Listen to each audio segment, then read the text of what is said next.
السلام علیکم ویورز، کیسے ہیں آپ سب؟ امید کرتی ہوں آپ سب خیریت سے ہوں گے۔ آج کی اس ویڈیو میں آپ سننے جا رہے ہیں اصحاب کہف یعنی غار والوں کا واقعہ۔ اس میں آپ جان سکیں گے کہ اصحاب کہف کون تھے، ان کی تعداد کتنی تھی اور ان کے نام کیا تھے، اور یہ غار میں کتنے دنوں تک، کتنے سالوں تک، کتنے برسوں تک سوتے رہے۔ تو چلیے شروع کرتے ہیں۔ حضرت عیسیٰ علیہ السلام کے آسمان پر اٹھا لیے جانے کے بعد عیسائیوں کا حال بے حد خراب اور نہایت ابتر ہو گیا۔ یہ لوگ بت پرستی کرنے لگے اور دوسروں کو بھی بت پرستی کی دعوت دینے لگے، دوسروں کو بھی بت پرستی پر مجبور کرنے لگے۔ خصوصاً ان لوگوں کا ایک بادشاہ جس کا نام دقیانوس تھا، تو وہ تو اس قدر ظالم تھا کہ جو شخص بت پرستی سے انکار کرتا وہ اسے قتل کر ڈالتا تھا۔ اب سوال یہاں پیدا یہ ہونا چاہیے کہ اصحاب کہف تھے کون؟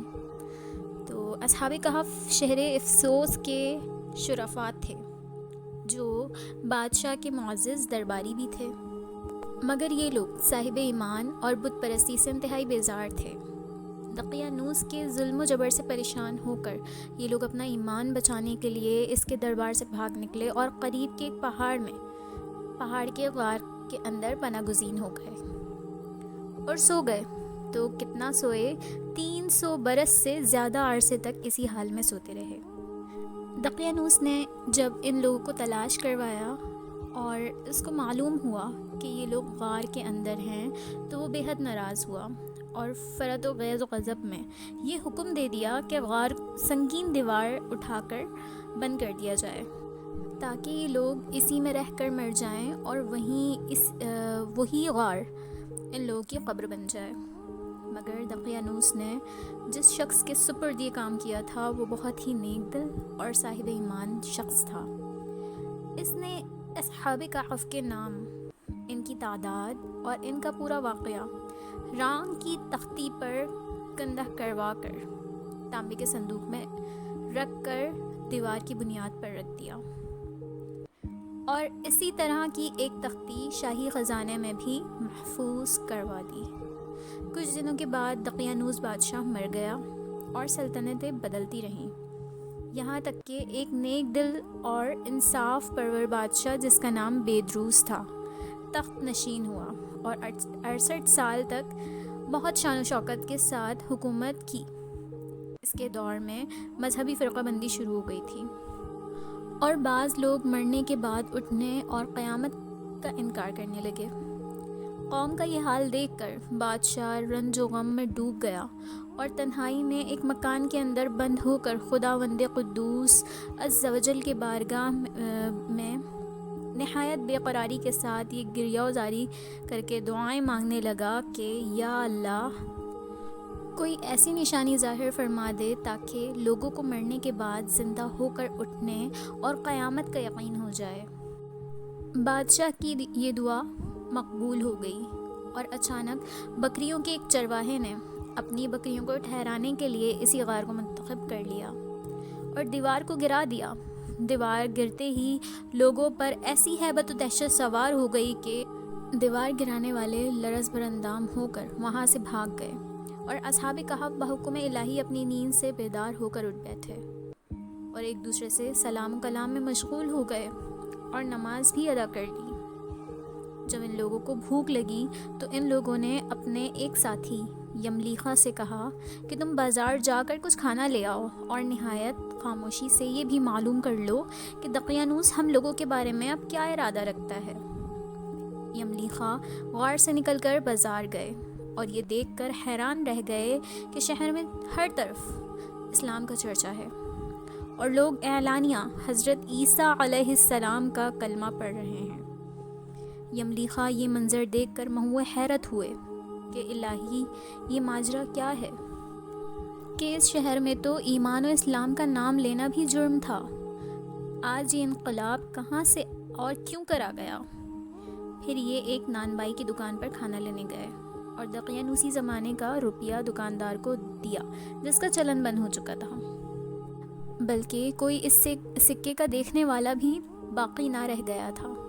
دکاندار کو شبہ ہوا کہ شاید اس شخص کو کوئی پرانا خزانہ مل گیا ہے، چنانچہ دکاندار نے ان کو حکام کے سپرد کر دیا، اور حکام نے ان سے خزانے کے بارے میں پوچھ گچھ شروع کر دی اور کہا کہ بتاؤ خزانہ کہاں ہے؟ یملیخا نے کہا کہ کوئی خزانہ نہیں ہے، یہ ہمارا ہی روپیہ ہے۔ حکام نے کہا کہ ہم کس طرح مان لیں کہ یہ روپیہ تمہارا ہی ہے؟ یہ سکہ 300 برس پرانا ہے، اور برسوں گزر گئے کہ اس سکے کا چلن بند ہو گیا ہے، اور تم ابھی جوان ہو، لہٰذا صاف صاف بتاؤ یہ مسئلہ حل ہو جائے۔ یہ سن کر یملیخا نے کہا کہ تم لوگ یہ بتاؤ کہ دقیانوس بادشاہ کا کیا حال ہے؟ حکام نے کہا کہ آج روئے زمین پر اس نام کا کوئی بادشاہ نہیں ہے، ہاں سینکڑوں برس گزر گئے کہ اس نام کا ایک بادشاہ بے ایمان گزرا ہے جو بت پرست تھا۔ یملیخا نے کہا کہ ابھی کل ہی کی تو بات ہے کہ ہم لوگ اس کے خوف سے اپنے ایمان اور جان کو بچا کر بھاگے تھے، میرے ساتھی قریب ہی ایک غار میں موجود ہیں، تم لوگ میرے ساتھ چلو، میں تم لوگوں کو ان سے ملوا دوں گا۔ چنانچہ حکام اور عمائدین نے شہر کثیر تعداد میں اس غار کے پاس پہنچے۔ اصحاب کہف یملیخا کے انتظار میں تھے۔ جب ان کی واپسی میں دیر ہوئی تو ان لوگوں نے یہ خیال کر لیا کہ شاید یملیخا گرفتار ہو گئے ہیں، اور جب غار کے منہ پر بہت سے آدمیوں کا شور و غل ان لوگوں نے سنا تو سمجھ بیٹھے کہ غالباً دقیانوس کی فوج ہماری گرفتاری کے لیے آ رہی ہے۔ تو یہ لوگ نہایت اخلاص کے ساتھ ذکر الہی اور توبہ و استغفار میں مشغول ہو گئے۔ حکام نے غار پر پہنچ کر تانبے کا صندوق برآمد کیا اور اس کے اندر سے تختی نکال کر پڑھی تو اس تختی پر اصحاب کہف کے نام لکھے تھے، اور یہ بھی تحریر تھا کہ یہ مومنوں کی جماعت اپنے دین کی حفاظت کے لیے دقیانوس بادشاہ کے خوف سے اس غار میں پناہ گزین ہوئی ہے۔ تو دقیانوس نے خبر پا کر ایک دیوار سے ان لوگوں کو غار میں بند کر دیا ہے۔ ہم اس لیے لکھتے ہیں کہ جب کبھی یہ غار کھلے تو لوگ اصحاب کہف کے حال پر مطلع ہو جائیں۔ حکام تختی کی عبارت پڑھ کر حیران رہ گئے، اور ان لوگوں نے اپنے بادشاہ بیدروس کو اس واقعے کی اطلاع دی۔ فوراً ہی بیدروس بادشاہ اپنے امراء اور عمائدین شہر کو ساتھ لے کر غار کے پاس پہنچا تو اصحاب کہف نے غار سے نکل کر بادشاہ سے معانقہ کیا اور اپنی سرگزشت بیان کی۔ بیدروس بادشاہ سجدے میں گر کر خداوند قدوس کا شکر ادا کرنے لگا کہ میری دعا مقبول ہو گئی، اور اللہ تبارک و تعالی نے ایسی نشانی ظاہر کر دی ہے کہ جس سے موت کے بعد زندہ ہو کر اٹھنے کا ہر شخص کو یقین ہو گیا ہے۔ اصحاب کہف بادشاہ کو دعائیں دینے لگے کہ اللہ تبارک و تعالی تیری بادشاہی کی حفاظت فرمائے، اب ہم تمہیں اللہ کے سپرد کرتے ہیں۔ پھر اصحاب کہف نے السلام علیکم کہا اور غار کے اندر چلے گئے اور سو گئے، اور اسی حالت میں اللہ تبارک و تعالی نے ان لوگوں کو وفات دے دی۔ بادشاہ بیدروس نے سالک کی لکڑی کا صندوق بنوا کر اصحاب کہف کی مقدس لاشوں کو ان میں رکھوا دیا، اور اللہ تبارک و تعالی نے اصحاب کہف کا ایسا رعب لوگوں کے دلوں میں پیدا فرما دیا کہ کسی کی مجال نہیں کہ غار کے منہ تک جا سکے۔ اس طرح اصحاب کہف کی لاشوں کی حفاظت کا سامان اللہ تبارک و تعالی نے فرما دیا۔ پھر بیدروس بادشاہ نے غار کے منہ پر ایک مسجد بنوائی اور سالانہ ایک دن مقرر کر دیا کہ تمام شہر والے اس دن عید کی طرح زیارت کے لیے آیا کریں گے۔ اب یہاں سوال یہ ہوتا ہے کہ اصحاب کہف کی تعداد کتنی تھی؟ تو اس کا خلاصہ کچھ یوں ہے کہ اصحاب کہف کی تعداد میں جب لوگوں کا اختلاف ہوا تو یہ آیت مبارکہ نازل ہوئی کہ اعوذ باللہ من الشیطان الرجیم بسم اللہ الرحمن الرحیم قل ربی اعلم بعدتہم وما یعلمہم الا قلیل۔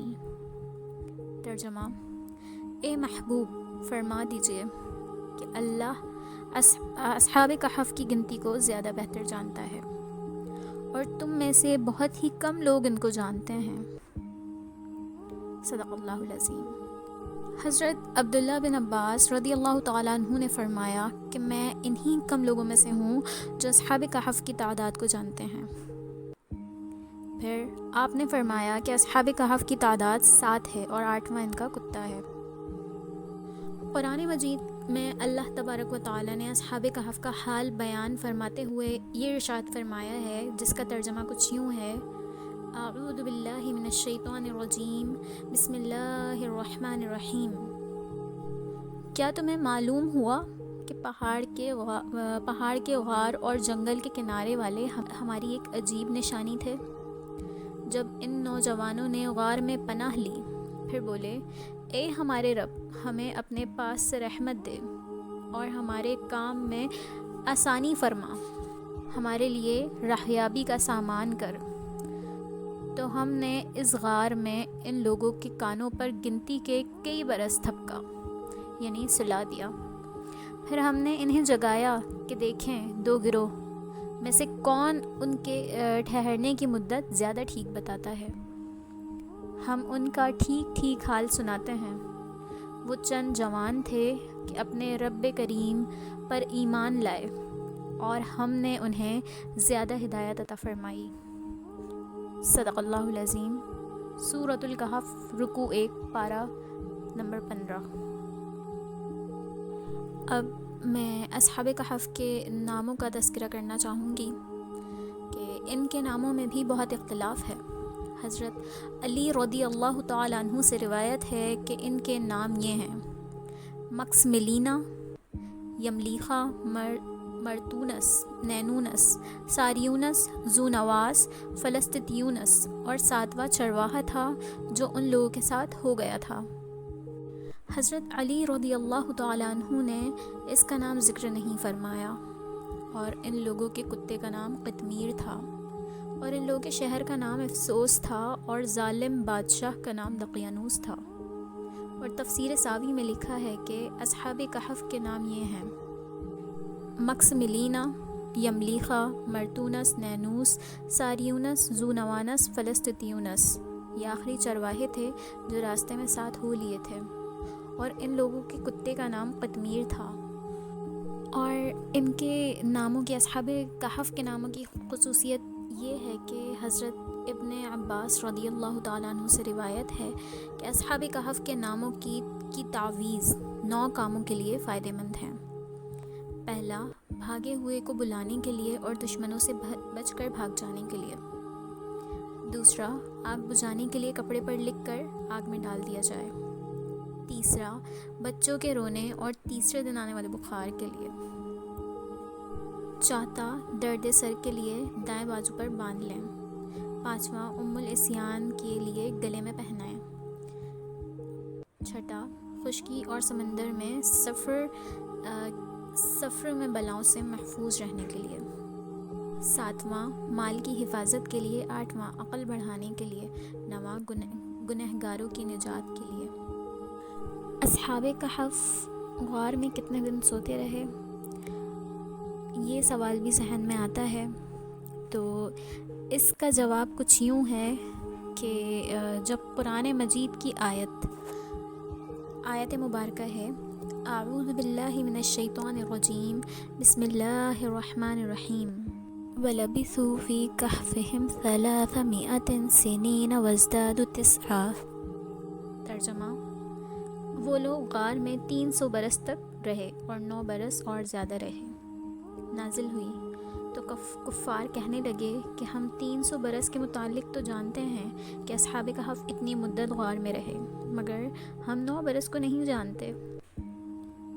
تو حضور اقدس صلی اللہ تعالیٰ علیہ وسلم نے فرمایا کہ تم لوگ شمسی سال کو جوڑ رہے ہو، اور قرآن مجید نے قمری سال کے حساب سے مدت بیان کی ہے، اور شمسی سال کے ہر 100 برس میں 3 سال قمری کے بھی بڑھ جاتے ہیں۔